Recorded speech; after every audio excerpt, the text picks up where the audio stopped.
Как у тебя дела? Как проходит подготовка к Новому году? Дела отлично. Я в работе, поэтому пока не до праздников. М. Ну, это такой, пока что расслабляющий вопрос. Давай, наверное, познакомим наших зрителей с тем, кто ты вообще. Амран Ачкеби, режиссер, кто еще? Продюсер. Продюсер. Много очень было у тебя работы за рубежом. И ты, насколько я знаю, одна из первых, кто, в принципе, учился на режиссуру от Абхазии. Было дело. Расскажи, наверное, где ты проходила учебу и Это было так давно, что я уже, наверное, забыла.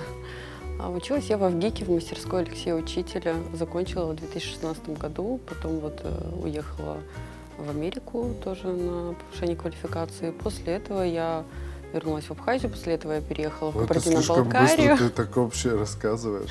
Вот учеба в Авгике. А у тебя специальность режиссер кино? Режиссер кино, да. Игровое? У меня и игровое, и документальное, потому что это была экспериментальная мастерская. Нас учили снимать и игровое, и документальное кино, и также псевдодокументальное кино. Это когда смешанный такой жанр.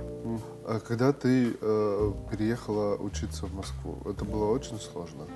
И, насколько я знаю, в ГИК это очень жесткая программа. Там тебе не дадут расслабиться.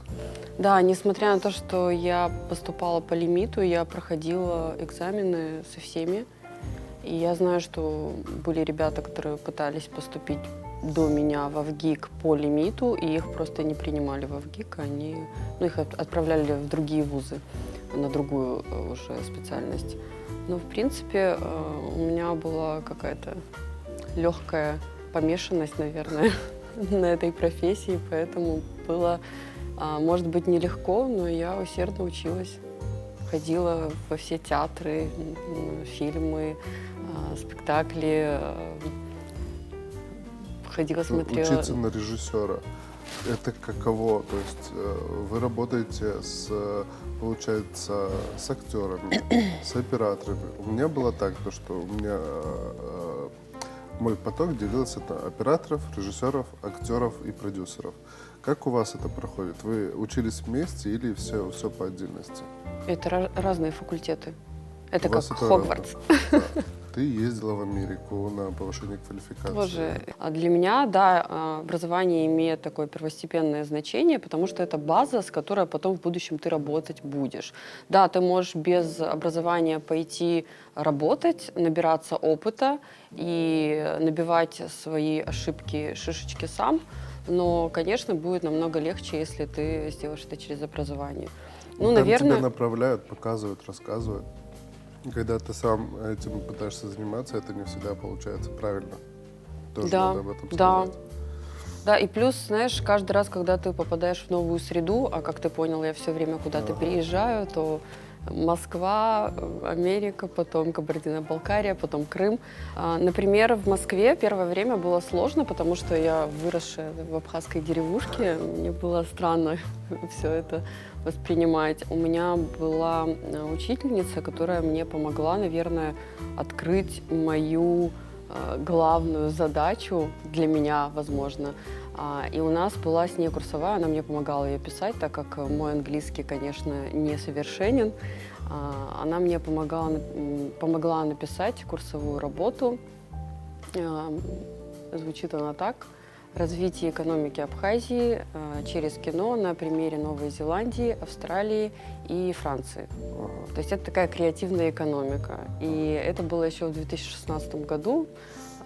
Тогда мне это показалось безумно интересным. Вот, я думаю, ты знаешь, о чем я говорю. В Новой Зеландии, когда начались съемки фильма, государство издало такие законы, через которые могло влиять на киноиндустрию, на съемки на их территории. И они обязали вот эти киногруппы, которые приезжают к ним, брать на работу, вот, например, бэкстейдж-профессии, имею в виду именно второстепенных, возможно, в первую очередь, это менеджеры локации, там, возможно, даже саунд-дизайнеры, те, кто вообще работают на площадке, это может быть... Насколько я помню, от Новой Зеландии еще тогда пошло, что Если ты приезжаешь снимать в другую страну, то ты арендуешь и технику, и помещение. Вот в об этой этом я и стране. говорю, Да. что они обязали эти киногруппы арендовать свое оборудование, за счет чего пополнялась их экономика.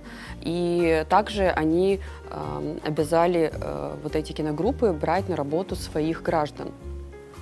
И таким образом создали рабочие места. Мне кажется, это так классно подходит под нашу республику. Ну, тут я с тобой нашу согласен, страну. у нас только разные территории, под разные жанры, под разное кино. И если мы примем, на мой взгляд, примерно такое же, да, условие для киношников, это, наоборот, поможет и нашим местным ребятам, которые этим занимаются и которые хотят этим заниматься.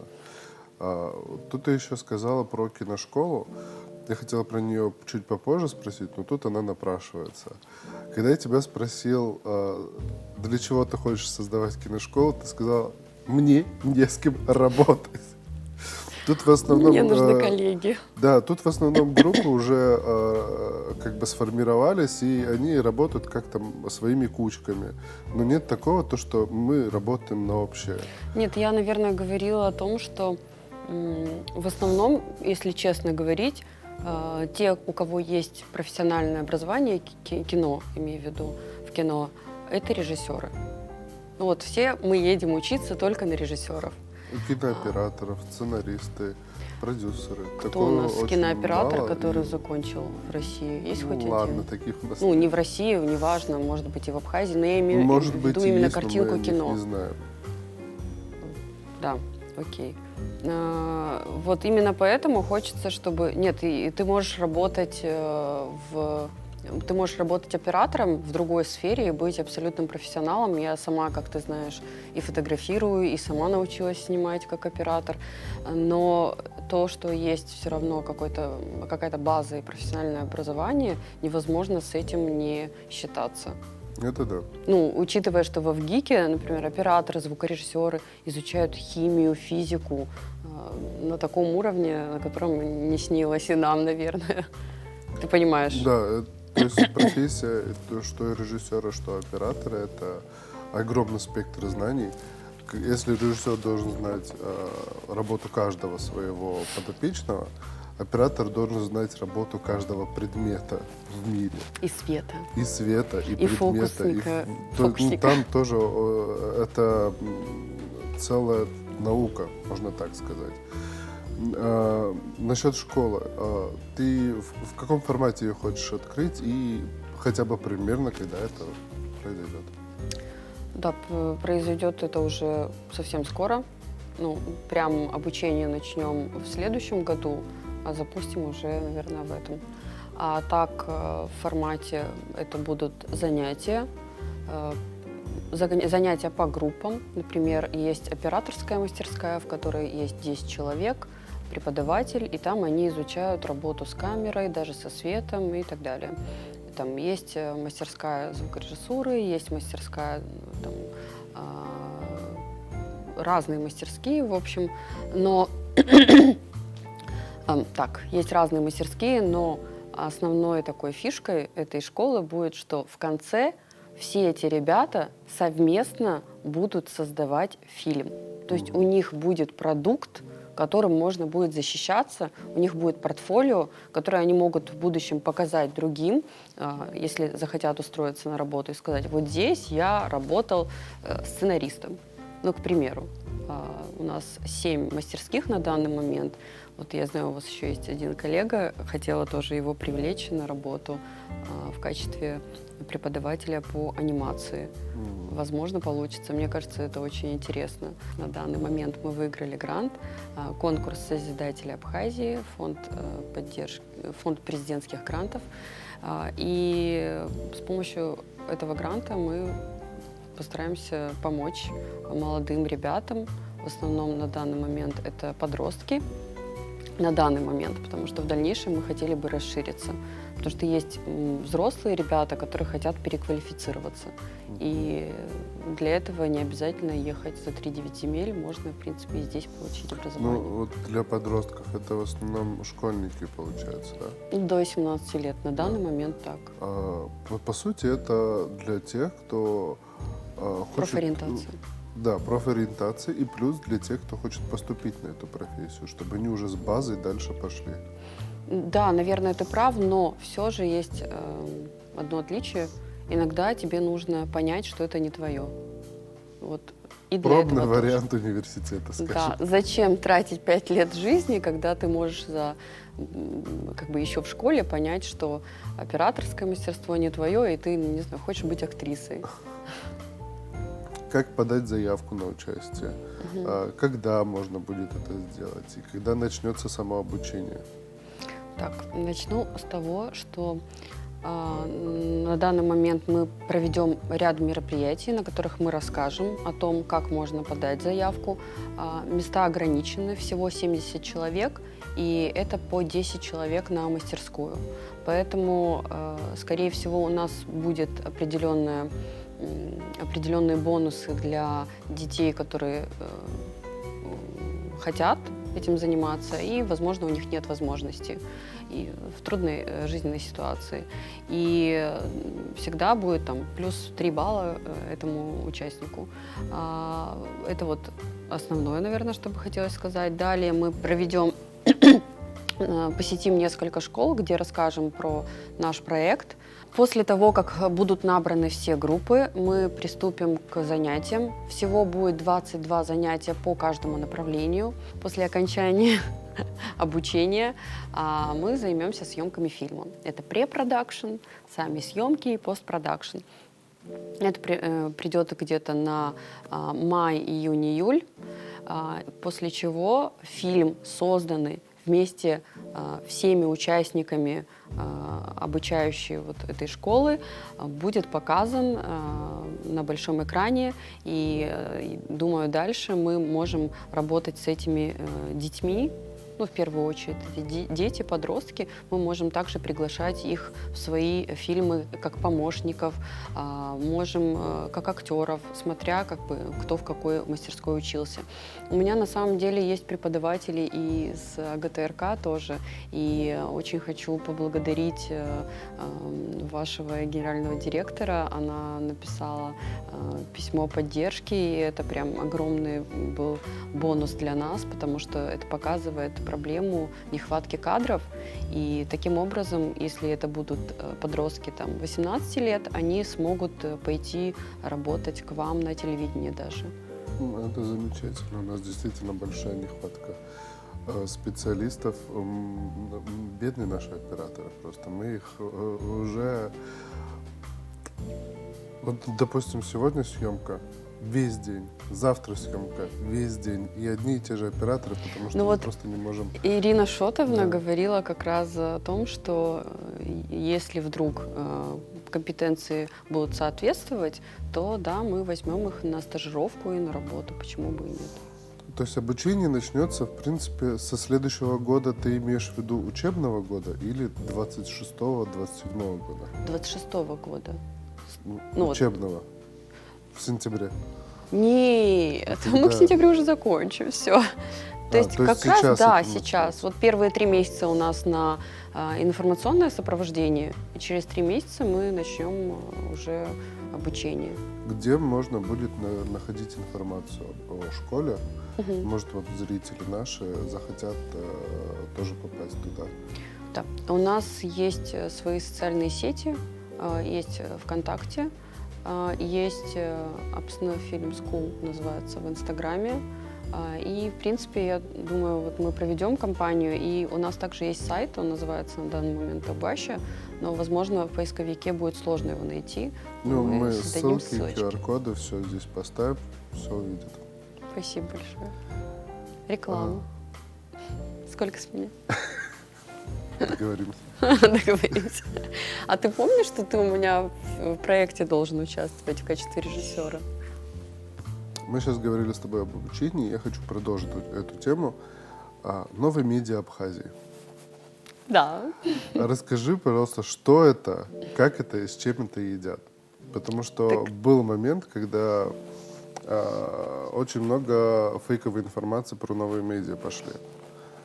Да. И хотелось бы, да, чтобы вот ты как участник рассказала, что это, и как туда попали люди, и чем там занимаются. Ну, начнем с того, что ты лучше меня можешь рассказать об этом. Я ведущий, А я не должен мастерскую... рассказать. Я тебя пригласил, чтобы ты это рассказал.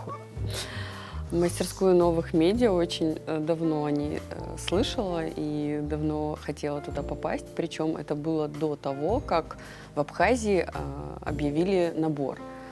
Потому что я еще в прошлом году, в прошлом году рассматривала вариант поступления туда. И весной этого года мне моя бывшая руководительница и бывшая подопечная порекомендовали, и меня порекомендовали в мастерскую новых медиа, и мне порекомендовали туда поступить. И шел набор на стратегические коммуникации.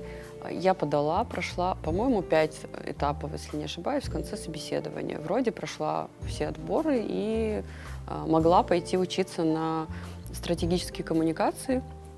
И тут мне пришло приглашение, что есть вот возможность, раз уж вы из Абхазии, вы можете вместо того, чтобы пойти на стратегические коммуникации, можете пойти на программу «Новые медиа Абхазии».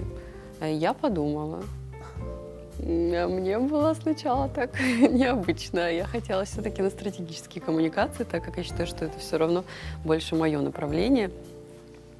По итогу мне рассказали о всех плюсах, о том, что у нас будет возможность реализовывать свои проекты. Это уникальная возможность для Абхазии, и именно для программы, для участников программы «Новые медиа Абхазии». Это просто уникальная возможность. Набирали людей, вот я смотрю, это и профессионалы, и люди, которые горят тем, чтобы развивать Абхазию в информационном пространстве, вещать о ней, рассказывать об Абхазии, и всегда что-то хорошее. Поэтому для меня вот эти фейки, если честно, они прошли немножко мимо меня, и только в конце догнали. Я не совсем поняла, зачем, к чему это, насколько это было привязано, тоже не понимаю. Единственное, что хочу сказать, я учусь в этой мастерской, безумно интересно. Сейчас, помимо того, что мы получаем такие знания, я подаюсь параллельно на другие гранты, на конкурсы. И такой поддержки, как от мастерской новых медиа, я не испытывала еще. Ну, у меня не было никогда такой поддержки ни от кого. Вот. И трекер мой, и, в принципе, все кураторы программы, все организаторы, они так заинтересованы, так помогают. Я немножко в шоке. У меня ощущение, что я попала в новую семью. Я так маме говорю, меня забирают. Вот. Я к тому, что поддержка, которую они дают, это уникальная возможность. Действительно, не каждому так помогают. И этим нужно, конечно, правильно пользоваться. Во благо страны. И не придумывать какие-то фейки, возможно. Ну, не хочу об этом говорить. Я, наверное, даже продолжу, если ты позволишь. Да, может быть, я немножко сумбурно говорю, потому что я на радостях новой медиа Абхазии. Вот сейчас подаемся элементарно на конкурс. И я, как ты знаешь, училась у маститого режиссера Алексея Учителя, да и много еще где училась, и, в принципе, у меня и продюсеры, с которыми я работала, такие знаменитые, но то, как вот ребята помогают оформлять заявку, такого, правда, не было. Вплоть до того, что мне вот сегодня я выезжаю к тебе на программу, и мне трекер мой пишет, куратор: так, чем тебе еще помочь? У тебя в команде все есть, какой-то член команды еще нужен, есть ли там у тебя блогеры? Могу ли договориться с каким-то каналом, где могут показать твой фильм? У меня как будто появилась продюсерская компания бесплатная. Ну вот как участник тоже новых медиа, это я могу сказать о том, что столько информации, мы находимся там 3 дня, и это с 9 часов утра до 11 ночи, просто поток информации. И я обычно сплю ближе к 3 часам ночи, но тут я вырубался сразу ближе к полуночи. Только приходил... Не надо, в не комнату надо, и мы с вырубался. тобой еще умудрялись после этого поболтать. Чуть-чуть. Но в качестве обучения это многого стоит, хотя бы то, что нас объединили. Нас 50 с лишним человек, нас смогли объединить, дать общие интересы, но при этом как бы они грамотно нас распределили на 3 разные группы. То есть вот на мастерские. Да, это правда. Я рад, что мы с тобой в одной группе находимся, в одной мастерской Писарева, в которой, я думал, что я знаю многое о телевидении и многое о производстве. Оказывается, я вообще ничего не знаю. То есть это такие мастера, которые так плавно и приятно преподносят тебе информацию, что она тебе понятна и легко усваивается. И в плане поддержки я тоже с этим столкнулся, о том, что вот многие ребята пишут проекты на блогеров, на какие-то шоу, и реалити-шоу, научно-популярные шоу. И нет такого, что нам говорят: знаешь, это не пойдет, давай мы вот это вот в стороночку. Такого нет, то есть они... Они подсказывают, как нужно докрутить, чтобы это пошло. Они сядут с тобой, распишут этот твой проект так, чтобы твоя идея... Мне нравится, что они за тебя не распишут, они научат тебя так, чтобы, ты мог. И оказывается, я не знал о том, что написать проект для какой-то организации, чтобы тебя спонсировать, это огромная наука. Да. У нас 1,5 часа было выделено только на то, как писать, зачем писать и сколько писать. Я думал, я умру. Я тебе больше скажу, я проходила уже несколько таких обучающих курсов, и уже, получается, 5-6 месяцев пишу эти разные проекты. На 1,5 месяца у меня ушло на написание, именно на написание заявки на киношколу. 1,5 месяца. И я не скажу, что я там сидела, кофе пила. Кофе-то я, конечно, пила. Я ж фанат. Как вы меня заманили. Да. Но в любом случае получается, что невозможно за 1,5 часа тоже все это понять. И я думаю, именно этим обусловлено, что у нас между модулями есть какое-то там 1,5 месяца, если не ошибаюсь, чтобы мы эту информацию смогли применить и такую практику то есть нас пройти. не оставляют еще и между модулями. Я же тебе говорю, у меня трекер пишет каждый день. Да, у нас ты в чат заходила, там ужас происходит. Чуть-чуть по философству, если ты не против. Как ты считаешь, у Абхазии большой потенциал на кино? Конечно. Иначе бы я не сидела бы здесь и не фанатела бы. И почему у нас это не развивали? Ой-ой-ой. На твой взгляд. Слушай, сюда проезжали давай будем и честны. Август 8-го. Бекмамбетов снимал здесь фильм. Сериалы снимали.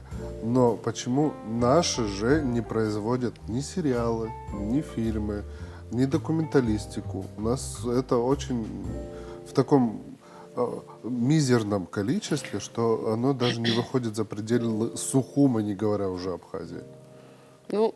Давай начнем с того, что после войны коллеги твои не дадут обмануть, потому что моя мама тоже журналист и работает здесь. Я помню время, когда сотрудники ГТРК работали за кусок хлеба. Это да. И ты хочешь, чтобы они снимали кино в Нет, этот я же не говорю про это послевоенное все время. постепенно происходит. Но за последние 15 Даже лет, если взять период после Второй мировой войны, как долго отходили все от этого? Почему не дают скидку Абхазии, я не могу понять. Не знаю, ты сейчас это в такое русло увела. Потому что в этом причина. Окей, сейчас 30 лет прошло, мы начинаем подниматься уже, мы начинаем работать над этим. Но почему этим не занимались 8 лет назад, 10 лет назад, когда уже была эта возможность? Возможно, тебе, тебе, возможно, лично кажется, что была эта возможность. Ну, я как раз лет 15 назад, по-моему, в 2012 или 2013 году, вот я была на втором-третьем курсе или на первом курсе, я обратилась к Бадре Зурабовичу, он тогда был министром культуры, и он выделил мне определенную сумму на съемки фильма. И для Министерства культуры это была большая сумма. Для съемок фильма, возможно, это была маленькая сумма. Но, тем не менее, мы сняли на эти деньги фильм. И когда я показывала этот фильм мастеру, он сказал: вы столько денег укрохали на этот фильм. Как, где, откуда, кто помог. И я понимаю, что да, помогло Министерство культуры, но в основном это были обычные люди, соседи мои. Это была наша, господи, военная часть, не Багмаранская, да, и Багмаранская, еще одна военная часть, которые снимались у меня в фильме. И все эти ресурсы, они были безвозмездные. То есть ребята помогали просто потому, что хотели. Кто-то вообще принес и накормил всю киногруппу. То есть абсолютно безвозмездно. И если говорить о профессиональном кино, там такого не должно быть. То есть еда элементарно должна быть рассчитана. Каждый член команды, каждая работа должна быть оплачиваемой. Гример оплачиваем, помощник режиссера оплачиваем. И вот это правильно. И, естественно, у государства не было такой возможности. О чем ты говоришь, когда у нас пенсия была, я помню, у мамы, как у семьи погибшего или у бабушки, там, ну, мизерная очень была после войны, ну, вот как раз в то время. И тем не менее, они как бы хотели работать. Естественно, они были фанатами. Почему они шли на телевидение работать за кусок хлеба? Это же странно. Ну вот, я думаю, благодаря таким фанатам и развивается индустрия новая. Вот как журналисты, да, обосновались уже и могут о себе заявить. Я думаю, также ну, и... через режиссеров. Да, И художников. ну не режиссеров, а в принципе кинематографистов. У тебя огромный опыт по сравнению с моим. Ты успела поработать в разных местах, в разных ролях, но при этом в одной большой индустрии медиа. Больше кино. Вот если есть... Вот мы сейчас говорили про новые медиа в Абхазии тоже, и там, в принципе, медиа. Не только журналисты, Да. но и кинематографисты. Нас таких мало, но тем не менее это направление. Вот я, Да. наверное, все-таки не журналист, хотя я как-то вела Ну, я имею в виду передачу про на телевидении. медиапространство, Да. да, в принципе. Но я намекал тебе на Тавриду. Что ты про Тавриду рассказала? Ой, Таврида — это моя особая любовь, большая. Она началась давно, несколько лет назад, может быть, даже лет 7 или 8 лет назад. Это было в 18-м, по-моему, году или в 17-м. Мы поехали туда первый раз. От Абхазии, кстати. Вот тогда первый раз я поехала на Тавриду от Абхазии в качестве участника. Вот, а дальше уже понеслось, закружилось, пригласили в качестве эксперта, потом вообще пригласили работать. И, как ты знаешь, я там поработала до января этого года.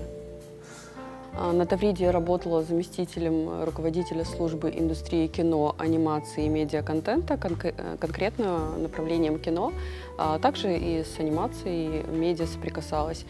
Помимо этого я курировала 2 сообщества. Это сообщество профессионалов в сфере кино «Мост» называется, и другое сообщество сценаристов и драматургов. Это молодые ребята со всех регионов России, которых объединяет любовь к кино, и они вот движутся по этому пути. Там, в принципе, и до этого я уже была знакома с Art Masters, и в 2021 году первый раз меня пригласили на съемки фильма в качестве вот эксперта-режиссера, и так получилось, что я попала в 2024 году тоже опять к ним, и мы там снимали фильм. Съемки вот фильма в 2024 году проходили, в принципе, в этом же году мы показали его в Авгике, моя альма-матер. И в Большом театре это был уже не показ, а просто объявляли и победителей. И я там взяла награду как лучший режиссер. маленькая актриса, которая у меня играла 5-летняя, 4-5 лет ей было, чтобы ты понимал. Она переиграла всех. Она взяла лучшую женскую роль, также у нас композиторы взяли лучшие награды, как лучшие композиторы. Вот. И много наград было у фильма, в принципе. Также с этими ребятами мы продолжаем всегда работать. И вот, вернувшись на Тавриду, мы с коллегами тоже обсуждали. На Тавриде вообще есть такое направление, что они продвигают русский культурный код. То есть особенно есть вот эти вот сообщества, в них всегда это обсуждается. И, естественно, я как работник Тавриды всегда этим интересовалась, что такое русский культурный код и так далее. И когда, естественно, я не могла не думать о том, что у Абхазии тоже есть свой культурный код. И так у меня, в принципе, появились эти мысли впервые о том, чтобы просто рассказывать о том, что такое Абхазия через те инструменты, которые у меня есть. Я занималась танцами, 18 лет я танцевала. Естественно, я не просто танцевала, я всегда читала книги. Есть такая замечательная книга Алексея Аргун, другие книги, в которых описывается каждое движение, какой несет смысл, какая ценность и из какой истории родилось это движение. И то же самое про традиции и обычаи. То есть почему стреляют, когда рождается мальчик, а не девочка, да, и так далее. То есть вот такие вот наши обычаи, традиции, мифология. Я просто фанат мифологии, потому что к маме часто приезжали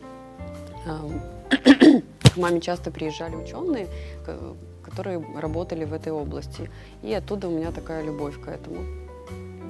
И вот мы решили с друзьями, наверное, можно уже назвать их друзьями. В первую очередь это были люди, которые просто встали рядом и захотели со мной творить.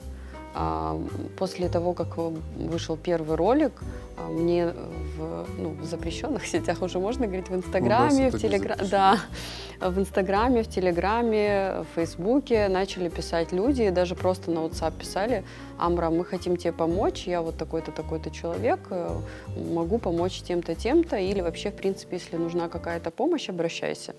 И просто люди, абсолютно незнакомые мне, хотели, чтобы мы вместе с ними создавали вот этот проект, который называется «Агуаща». И как раз про вот эти ролики. И из этого проекта уже родилась другая идея. Мы сузили немножко направление «Вектор», поменяли, и сейчас подаемся на грант с этим новым проектом. Ссылку, конечно, на Телеграм и Инстаграм я спасибо, оставлю QR-кодом. Так что подписывайтесь, это интересно, это красиво. Спасибо большое, что ты сегодня пришла ко мне в гости.